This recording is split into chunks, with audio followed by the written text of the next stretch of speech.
Aujourd'hui dans le Bitcoin, ça fait pas mal de jours que je parle du ratio long short totalement éclaté au sol. 74% de long pour 25% de short, c'est terrible. Et qu'est-ce qui s'est passé hier soir? Heureusement que ce crash a calmé un peu les longues puisque maintenant on est sur du 75% de longues. On va commencer en semaine lit. Niveau critique, il faut absolument clôturer au-dessus de l'ATH 2017, soit ici vers les 19 666 au hasard. Si on clôture en dessous, eh bien, hop, road to 13 880, ce serait terrible. Donc une clôture comme ça serait pas bon du tout, malgré la divergence boule potentielle sur le RSI, mais ça reste une divergence potentielle. En 3 jours, ça fait pas mal de mois que je parle de cette grosse résistance, qu'il faut absolument la péter à la hausse pour repasser bullish. Une fois plus, il y a quelques semaines en arrière, on se fait rejeter à la baisse malheureusement. Depuis, on a fait un petit 25% à la baisse. Encore plus pour ceux qui ont fait du leverage. Là également, divergence boule potentielle sur le RSI, puisque là ça monte alors que là c'est tout droit, voire ça descend.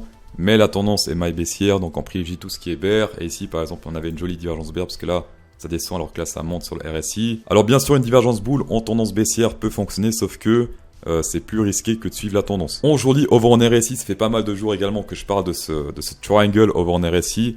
Très grosse résistance rouge, très gros support jaune. On se fait rejeter ici sans fait-coûte par la résistance rouge. Maintenant, on est de nouveau sur le support jaune. Donc, pas encore de breakout sur ce triangle, sur ce triangle sur le RSI. Le breakout, c'est si on pète le rouge ou le jaune. Pour l'instant, aucun breakout. En jour-lit, ça doit faire 2 semaines que j'ai pu parler de ce range parallèle en jour-lit au vent de Bitcoin. On est toujours dans l'état supérieur pour l'instant. Prochaine résistance, prochaine grosse résistance, ce sera ici vers les 21 200. Et prochain gros support si on pète ça à la baisse, donc ce support si on le pète à la baisse, puisqu'on est pile poil sur le support, ça serait ici vers les 15 000. En fort, Hour Candle c'est bourré de flags, de bear flags, qui sont plutôt faciles à trader, puisqu'on prend la hauteur avant le crash. Par exemple pour celui-ci, on prend la hauteur, hop, sur le breakout, on met sur le top du flag, donc ici, avant que ça breakout à la baisse, et la target de celui-ci, c'était 19 114 qu'on a atteint hier soir. Et si avec ce flag ici on suit la même théorie, eh bien je pense pas qu'on a encore atteint la target, puisque hop, on prend la hauteur, on met sur le breakout jusqu'à environ 17 915. Dans tous les cas, risque récompense claqué au sol, puisque là on est sur du 0,54, d'accord. Également, chose que les gens ne voient pas, il y a un joli support jaune ici qui tient depuis le 20 juillet ici, et on rebondit toujours dessus pour descendre plus bas, mais c'est toujours des petits rebonds qui se passent une fois qu'on teste ce support. Et pour l'instant, on reteste ce support une fois plus, combiné avec le support sur le RSI, pour l'instant 3 retests. Également, chose plutôt rigolote, en 4 heures et en jour-lit, il y a pas mal de ressemblances selon moi, puisqu'on a un support diagonal ici en 4 heures, support jaune, on a un support diagonal ici en daily, support bleu, on a 3 jolis range ou flag ici, baissier. Également aujourd'hui 3 jolis flags baissier. On n'a jamais pété ici le support à la baisse, on n'a jamais pété le support ici à la baisse. On a testé ici en 4 heures le support après le breakout de ce range.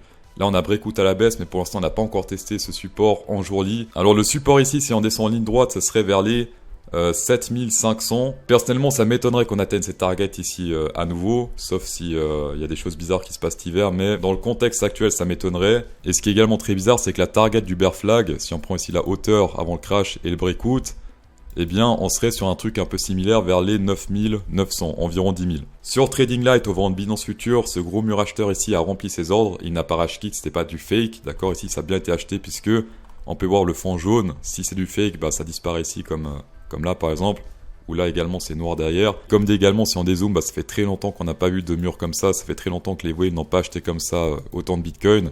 En tout cas sur Binance Future. Donné on-chain en 1 heure, il y a une chose qui flirte un peu avec le relatif, c'est que ici on s'est pété la gueule hier soir, donc on bougie 1 heure, et là il y a l'open interest qui a explosé à la hausse, sachant que pas mal de monde ici avait des stop loss sous ce niveau, donc vers les 19 500, on a pété ça à la baisse logiquement, énormément de positions ont dû être fermées, d'accord, et là énormément de positions sont ouvertes, donc ça c'est étrange selon moi.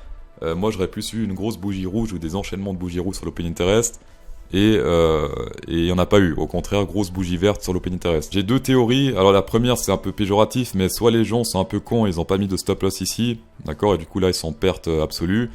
La deuxième explication c'est que les whales ils ont tellement shorté ici, sur cette bougie, qu'ils ont shorté encore beaucoup plus que les pertes des planctons. Dites-moi votre avis dans les commentaires, ça m'intéresserait de savoir selon vous ce qui s'est passé ici sur l'open interest. En tout cas pour l'instant, long short ratio, 75 c'est très compliqué. Je pense pas qu'il y a eu trop de sélection naturelle parce que 75%, personne n'a fermé ses positions. Et sinon pour l'instant pas trop de signes de force sur le CVD spot et futur. Spot ça descend, futur ça descend également. Grâce à mes partenaires au vent de description, vous pouvez checker jusqu'à 8613 $.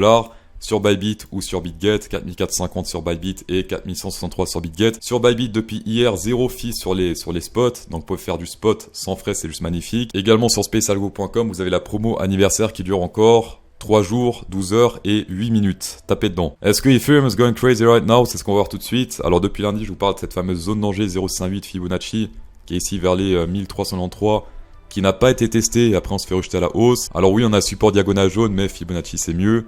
Donc ça m'étonnerait pas qu'on teste au moins ici le 0,58, donc 1393. Ce qui incrémente cette vision, c'est la divergence bear ici sur le RSI, puisque là en vert ça descend, alors que là en vert c'est tout droit. Donc divergence bear confirmée sur le RSI, puisque on a clôturé sous l'ouverture d'une bougie rouge ici, sous l'ouverture d'une bougie bleue, pardon. Et selon moi, on va au moins tester le 1393 afin de voir ce qui va se passer par la suite. Et également, j'ai pas cité avant mes supports sur le RSI diagonale. Combiné avec le 0,5 Fibonacci, si on pète celui-ci à la baisse. Prochain support un peu éco plus parce qu'il n'y a que 2 retests, mais pour l'instant ce serait vers les, hop, ça serait 37,12 sur le RSI. En fort à Orcanel, il me semble que c'était vendredi passé, j'ai parlé de ce ABCD classique Special Go. Et première target c'est 0,3,2, j'ai dit qu'on allait au moins atteindre le 0,3,2. Si on prend le top et le bottom. Et on l'a atteint pile poil ici le 2 septembre. Et pour ceux qui sont pas convaincus, bah hop, ici c'était hier soir. Alors niveau support résistant, je vois surtout ce support diagonal ici qui fait pas mal de résultats dans le passé. Pour l'instant, on reteste ce niveau et pour l'instant, on dirait que c'est un mini rejet. Un rejet un peu éco plus, mais ça reste pour l'instant rejet parce qu'on a une bougie bleue, même 2 bougies bleues pour l'instant. Ceci combiné avec la zone danger Fibonacci, puisqu'on est pile dans la zone danger ici. Et combiné avec le support sur le RSI. 3 rebonds pour l'instant. Les conditions en 4 heures, c'est un peu compliqué. C'est mieux de trader pour l'instant en jour-lit, trouver des bonnes entrées en jour-lit. Soit de long, soit de short, parce que là en 4 heures, c'est un peu beaucoup trop volatile. Également pour les Triangle Moonboys, très belle sélection naturelle hier soir. C'est magnifique. Breakout et après... tout de ground, tout de pétrole. Dans mon cours, une des premières choses que je vous dis, c'est ce genre de triangle, on dégage, d'accord. Sur le RSI, ça va. Sur le price action, c'est mort. Également, aujourd'hui, chose un peu négative pour le Ethereum, si on clôture ainsi, on sort de la zone potentielle ABCD, et dans ce cas, la première target serait 0,3,2. On prend le bottom de ce ABCD Special Go, le top, et ça serait ici vers les 0,72715. Bref, ce niveau-là où il a pump totalement, donc ça, c'est la target. Si on clôture ainsi. Et également très important, demain soir, il y aura le FOMC Statement, donc le Jérôme Powell ou un de leurs troupes là qui va parler, et puis ça risque de nouveau impacter le marché. Alors, historiquement, là, les semaines passées, c'était plutôt bearish, leur discours, parce que qu'est-ce qu'ils disent? Ouais, on va monter le taux, on va monter le taux, on va monter le taux, bah, c'est bon, on sait maintenant, donc s'ils redisent la même chose, bah... théoriquement, ce serait de nouveau bearish. Donc, volatilité potentielle demain soir 20h. Très attention à ça. Très attention à vos positions ouvertes. Dans tous les cas, merci d'avoir checké cette vidéo sur un plaisir. Special Go, 10% de rabais avec CryptoSauce 10, tapez dedans. Même plus de pourcentage grâce à la promo anniversaire. Donc, tapez encore plus dedans. Insérez un pouce bleu dans cette vidéo pour incrémenter encore plus le plaisir. Et bonne soirée.